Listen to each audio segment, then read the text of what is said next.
cinnamon apples. I'm gonna try to let this be like a creative day. I'm just really gonna take my time, try not to rush it, and try not to shit on myself for not finishing faster. If some of the work that I want to get done today bleeds into tomorrow, that's totally fine. I'm gonna add some cacao. Just the smell of cacao alone is waking me up. Oh my gosh, I feel like my energy is so low. It's okay, it's okay. It's only temporary. Yo, the cacao really just makes it feel like such a treat. Yummy. This might be a little too sweet actually, but too late now. As my ovulatory high fades, every worry, fear, and insecurity I may have bottled up or laughed off this month resurfaces. No meditation or affirmation could fully put my mind at ease and calm my nervous system. Suddenly, my optimism and strength isn't so readily available, and I'm overcome with feelings of helplessness and frustration. All I can do is lean in and wait, knowing I won't feel this way forever. If I'm being super real with you guys, this week was a really tough week for me. These past 3 days have been pretty dark. I feel way better today. I'll input my hormone map just to show a visual of what my 3 days have been looking like. I finally made it through the valley of the luteal phase. I survived it. Today is a leg day, so I'm going to start off with some sumo dumbbell squats, and we'll go from there. That was a pretty good warm-up. Not super winded, but it wasn't super easy. Usually when I film in public places, I keep a notebook with me so that I can kind of like remember what I wanted to talk about, but I forgot it. So I'm just kind of gonna go off a whim here, be doing a voiceover from here on out.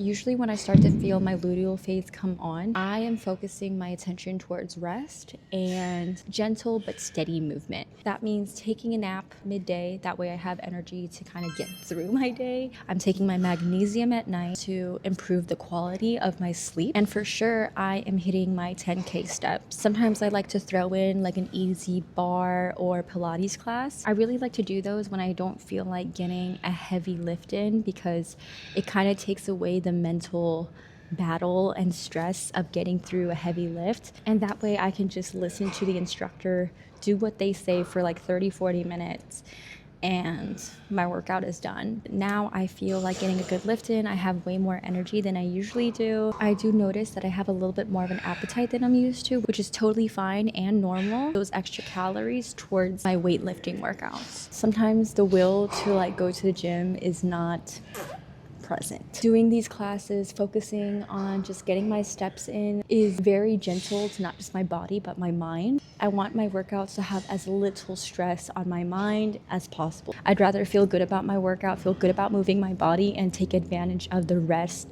that my body is demanding of me. Side note, to all my male viewers, if you're watching this, bless your heart. It is the best feeling to know that my male friends and family members know how to be there for me, especially during this phase. So if your gym buddy is struggling at the gym because of PMS or she's getting her period, here are some suggestions, words of encouragement. Oh fam, you can do it. So happy. How about we just do one more set? We'll lower the weight and I'll help you. I can't do it. If we skip this set, why don't we do a few extra reps the next one? I can't do it. Just take a break. We're just gonna do 10 more minutes of cardio. Okay, I'll do it with you. Keep in mind, the goal here is to be supportive. Everybody's different. Some women are fueled by the PMS and actually go pretty hard at the gym. You just cheer them on. Let them use that anger. Up the weight, you know? For the gains. Anyway, back to the girly programming. What was I gonna say? It's also super important that we're hitting our water intake during this phase. Bodies tend to hold on to more water during the luteal phase. You might notice that you're not as lean as you were just a couple days ago, and that's totally normal. The best way to counteract that, I personally love going to the sauna. I love going to the sauna in general, but going to the sauna during my luteal and like menstrual phases really help with the water retention. I'm tired. I tend to have dark humor from time to time, especially when I'm PMSing. It gets real dark. So maybe I need to lighten up my jokes. Because words are spells, y'all. Your subconscious is always listening. Your subconscious doesn't care if you're joking. It takes that shit literally, you know? And this might not apply to you, but it helped me a lot is I read the Bible before bed. And I know that can sound really cheesy. I talk to God pretty frequently. I feel like I have conversations with him all the time, but things have gotten pretty quiet and I was wondering why. I know you're with me, but it doesn't really feel like it. The service that I went to on Sunday literally talked about going into prayer means being open to letting the Holy Spirit guide, teach, and change you. Sometimes in order to do that, you need to know the word. And I used to think that was so like, ugh, I don't know. I don't like feeling pressured to like do things.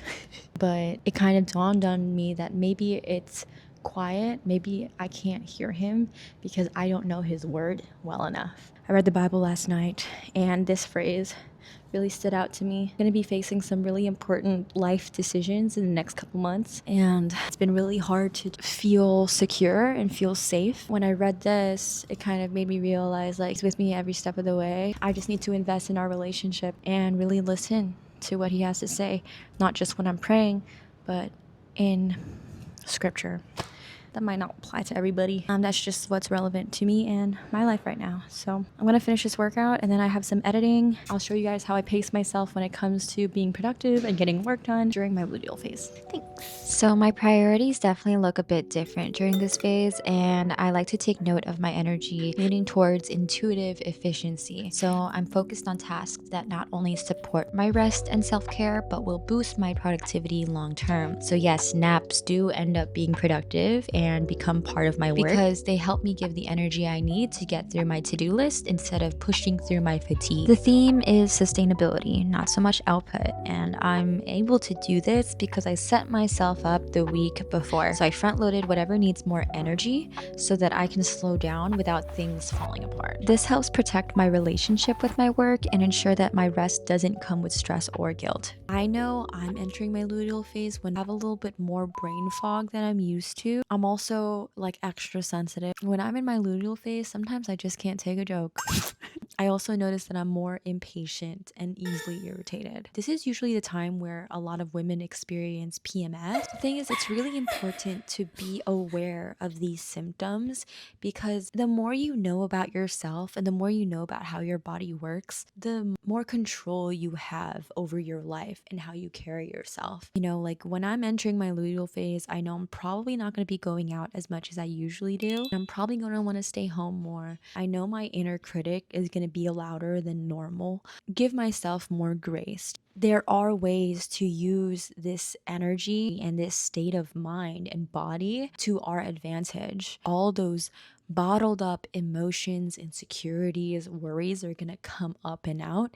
It actually gives us an opportunity to face those things head on and eventually release and let go of it when we finally do have our cycle. There's an article by Megan Rock. It dives super deep into your luteal phase hormonally and energetically. Back when I was living in Mexico, I actually used to educate and coach women on their menstrual cycle and how to integrate it into their business and creative workflows. Especially as an entrepreneur or an influencer, your business is kind of based on your presence. It's really important to be aware of your cycle and the different energies that come with each phase so that you can plan your content, your meetings, your events around expected energies, if that makes sense. And just to add to this, when I was coaching women, my real intention was not about optimizing harder or doing more, but to help women develop and maintain a healthy relationship with their work. That way,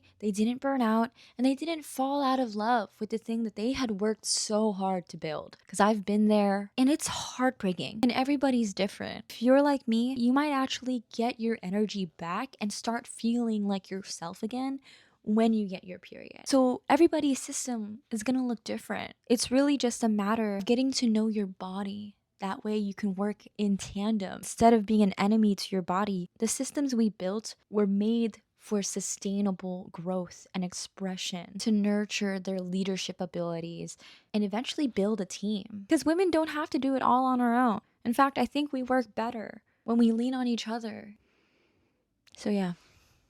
I would actually argue that our luteal phase is when we are our most unfiltered and raw version of ourselves. All those things that you are sensitive about even though we can be a little bitchy and cunty, might actually be an indicator that a boundary needs to be set. We can really use this to figure out what parts of our life needs to change. There's also this book called Womb Awakening. On page 389, it actually talks about the energetics of endometriosis. The energetic signature of endometriosis is a womb whose energy is too ascending and does not feel safe enough to release downward. A healthy menstruation is the quintessential expression of the feminine descending energy, in which our body releases, lets go of, and dismantles the womb lining. The presence of endometriosis reveals an unconscious fear for our safety and the inability to fully let go and trust in life. It also ties in how this can be reflected in our relationship to money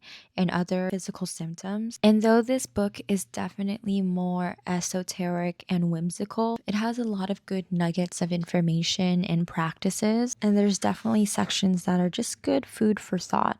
For me, at least, since I'm already feeling pretty vulnerable, I have found some of these journal prompts and questions to be really helpful to understanding myself better. One of the main obstacles to this vulnerability is our wounded desire to be independent or separate and strong. Everybody's experience of being dependent as a child with wounded parents who were not able to embody pure unconditional love were painful and traumatic in some way and made them feel powerless, helpless, and afraid. Because of this, somewhere deep down in our subconscious, we vow never to repeat this experience again, to never be so vulnerable, open, and dependent on the love and care of others for our survival. But in doing so, we shut the door to true love and from others and our creator. I'll add some of the journal prompts right here. And if you're curious and you want to kind of dive into this book for yourself, it is going to be available on my Amazon storefront. I'm also going to dive a little bit deeper into this in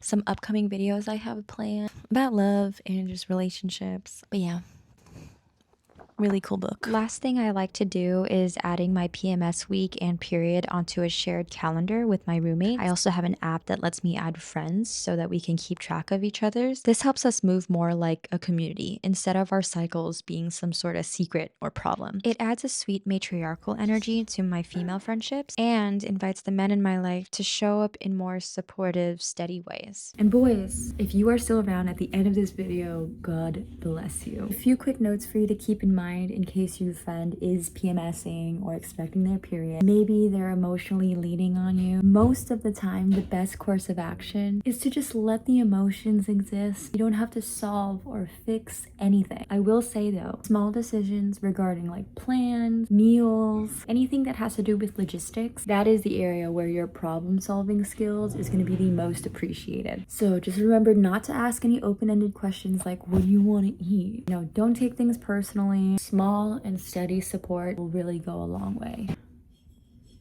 Thank you guys so much for watching. I'm gonna go eat now. Bye.